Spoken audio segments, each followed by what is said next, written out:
Focus कर लेना। बिस्मिल्लाहिर्रहमानिर्रहीम। हमारा एक टॉपिक चल रहा था कर्व के ऊपर रेफरेंस आर्क के नाम से। तो रेफरेंस आर्क के अंदर दो चीज़ें थी, वो यहाँ पे सॉरी मैं एक मेंशन करना भूल गया कि स्टेक और मेयर्स।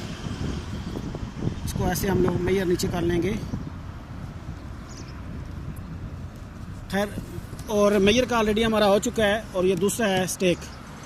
तो स्टेक में नीचे सब ऑप्शन आते हैं, स्टेक आउट पॉइंट और स्टेक आउट आर्क। ये दो हम लोग पहले से कर चुके हैं। आज हमारा तीसरा है स्टेक आउट कार्ड कि कर्व जब हम लगाते हैं कार्ड के ऊपर कैसे लगाएंगे। इसके बाद हमारा तीसरा लास्ट जो ऑप्शन रह जाएगा वो setting out with stake out with angle. तो वो नेक्स्ट किसी वीडियो में हम लोग स्टेक आउट विद एंगल कर लेंगे। आज हमारा जो टॉपिक है वो स्टेक आउट विद कार्ड। तो उसके लिए ये नीचे मैंने एक कर्व छोटी सी खुद से बनाई है। कार्ड के बारे में मैं बताता चलूँ कि जो मैंने कर्व की सबसे पहले वीडियो में कुछ आप लोगों को बता दिया था कर्व किसको बोलते हैं और उसके पार्ट्स क्या होते हैं। मैं थोड़ा सा दोबारा रिपीट कर दूँ। ये मेरा आप अगर पुराना वीडियो देखेंगे हॉरिजॉन्टल कर्व का जो सबसे पहला है, तो उसके अंदर है ये हॉरिजॉन्टल लाइन जो है जो कर्व के दोनों बिगिनिंग ऑफ कर्व और एंड ऑफ कर्व को जो हॉरिजॉन्टल मिलाती है लाइन, इसको कार्ड बोलते हैं। बाकी इसके जो पार्ट्स हैं ये सरसरी सा मैंने उस वीडियो में बता दिया था। तो आज जो कर्व है वो कर्व मैं लगाऊंगा स्टेक आउट विद कार्ड, यानी कार्ड के ऊपर। तो उसके लिए मैंने क्या किया है कि ये दो पॉइंट लिए हैं फर्जी से, एक ये कोऑर्डिनेट है और ये दूसरा पॉइंट है।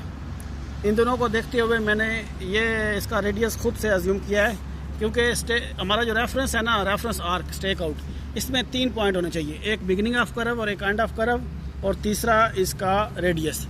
जब मैं इसको रेडियस 8 देता हूँ तो ये खुद से इंस्ट्रूमेंट जो है वो मुझे कैलकुलेशन कर देगा आर्क लेंथ, यानी ये जो कर्व है इसकी लेंथ वो इंस्ट्रूमेंट मुझे खुद से दे देगा इस रेडियस के हिसाब से।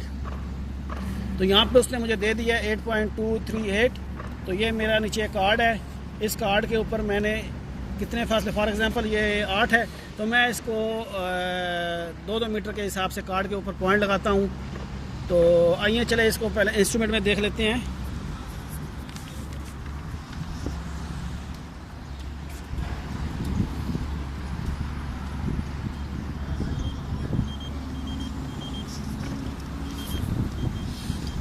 इंस्ट्रूमेंट को ऑन करने के बाद ये हमारा मेन पेज है। इसमें सेकंड पे है प्रोग्राम्स, तो हम प्रोग्राम के अंदर इंटर होते हैं। इसके बाद ये 5वें नंबर पे है रेफरेंस आर्क। तो मैं इस पे आके इंटर करता हूँ। इंटर की से सबसे पहले जॉब बना लें। मुझे 1-2 कमेंट्स आए थे कि यार आप मैनुअली कोऑर्डिनेट नहीं डालते, मैं उसके बारे में पता नहीं है। तो मुझे उन भाई साहब का नाम याद नहीं है अभी, तो मैं उनकी रिक्वेस्ट के ऊपर एक नई जॉब बना लेता हूँ। फॉर एग्जांपल 0 न्यू जॉब कर लेता हूँ मैं, इसको कोई भी नाम दे लेता हूँ। मैंने ये नाम दे लिया है, इंटर। और नीचे ये पहले मैंने वैसे बता चुका हूँ, लेकिन शायद उन्होंने वीडियो नहीं देखा, इसलिए उनके लिए ये मैं दोबारा कर रहा हूँ। ऑपरेटर जो है वो आप मर्ज़ी से लिख सकते हैं, अपना नाम दे सकते हैं। रिमार्क्स, इन चीज़ों की फ़िलहाल मुझे ज़रूरत नहीं है। ये देखिए नीचे डेट और टाइम ये इंस्ट्रूमेंट खुद से दे रहा है।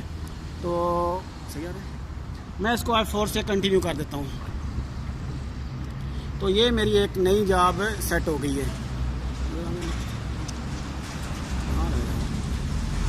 तो सेशन मेरा सेटअप हुआ है और F4 से मैं इसको स्टार्ट करता हूँ।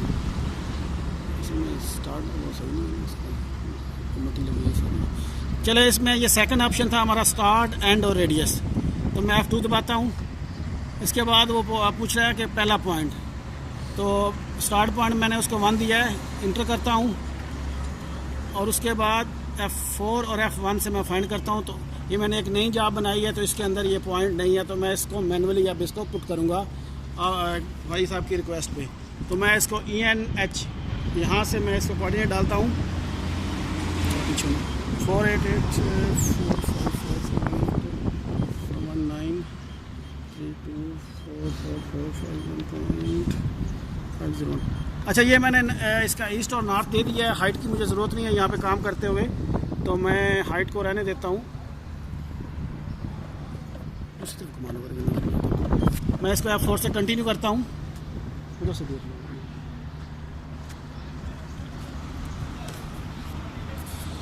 तो यहाँ पे वो दूसरा पॉइंट मांग रहा है मुझसे।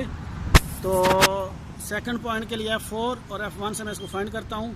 क्योंकि इसमें सेकंड पॉइंट भी नहीं है तो मैं इसको कंटिन्यू करता हूँ और ENHS से इसका कोऑर्डिनेट मैं डाल देता हूँ मैनुअली।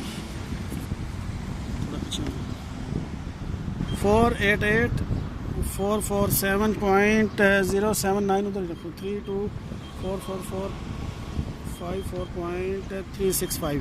तो मैंने ये दूसरे पॉइंट के कोऑर्डिनेट भी ईस्टिंग और नॉर्थिंग डाल रही है, हाइट में नहीं डाला है क्योंकि मुझे इसकी ज़रूरत नहीं है। तो मैं F4 से इसको कंटिन्यू कर लेता हूँ।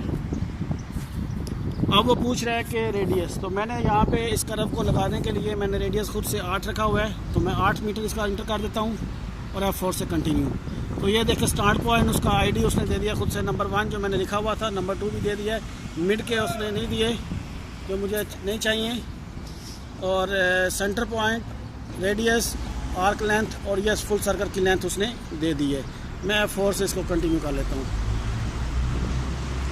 अगर आप ये देखें तो यहाँ पे उसने सेंटर पॉइंट जो है वो खुद से उसने दे दिया। सेंटर पॉइंट क्यों है? ये सेंटर ऑफ सर्कल है।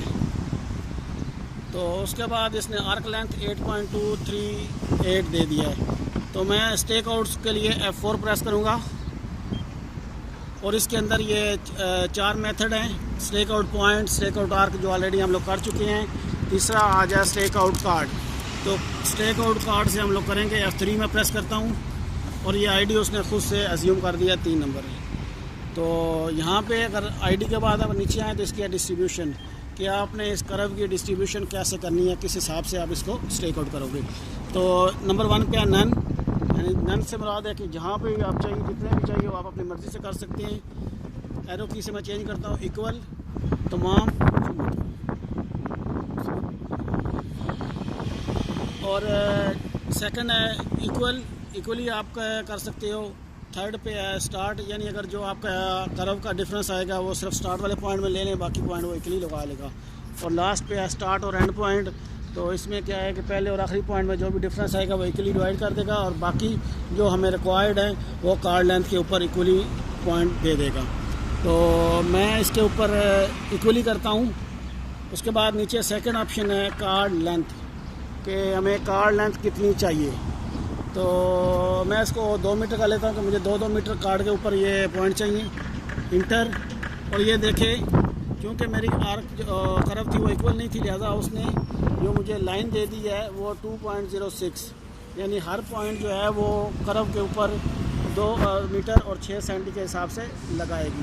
तो मैं इसको अगर ऑफ साइड चाहिए तो ये नीचे ऑफ साइड भी लगा सकते हैं, लेकिन मैं यहाँ पे ऑफ साइड नहीं लगाने वाला, और F4 से आप इसको कंटिन्यू कर सकते हैं। तो इस तरह आप पहला पॉइंट अगर लगाएं, पहला तो ये बोल रही है कि 86 डिग्री इसको मूव करें, तो आप इसको मूव करके 0 कर लें।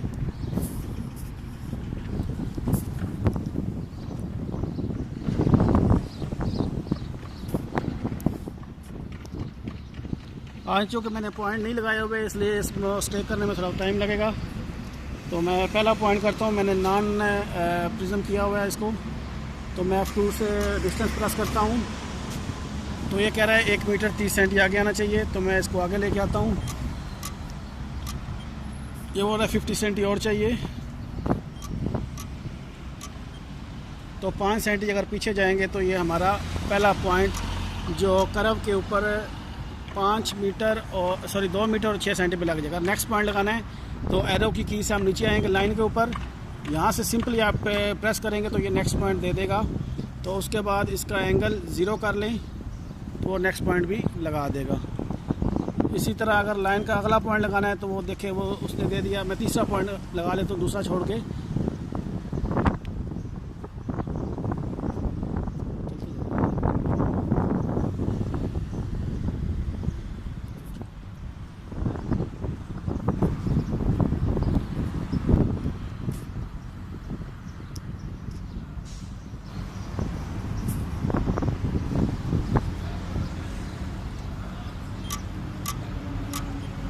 तो ये बोल रहा है 58 सेंटी आगे आना चाहिए।